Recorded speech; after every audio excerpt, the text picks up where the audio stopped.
For this retiree, a little robotic cat named Ombi is more than just a funny tech pet. She's adorable, yes. Yes! The Rowntree Gardens Senior Care Facility in California accommodates elderly people who suffer from dementia and Alzheimer's disease. So these cute-looking robotic cats and dogs are more than just company. Officials say they are therapeutic and help retirees fight depression and anxiety.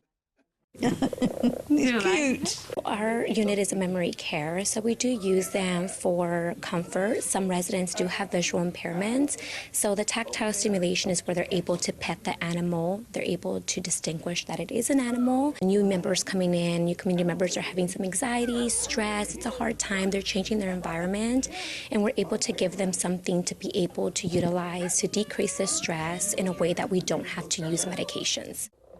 The pets look so realistic, some residents say it's easy to forget they're not real. He is a beauty. I love him. Woofy is his name. You like the name? Real animals have to be maintained, right? They have to be fed. You have to take them to the vet. You have to take them out to potty. You have to train them. And so these are just an alternative that are still interactive. Orange County has purchased 200 such cats and dogs. It's a home-like setting. A lot of us have animals that are home. They, bring us comfort, joy. We feel like we have someone there. So I think that really does give them that other addition to make it feel like it's home within Rowntree Gardens. 3 times a week, the nursing home residents spend a few hours doing tactile therapy. Residents now have the option of spending time with their cats or dogs.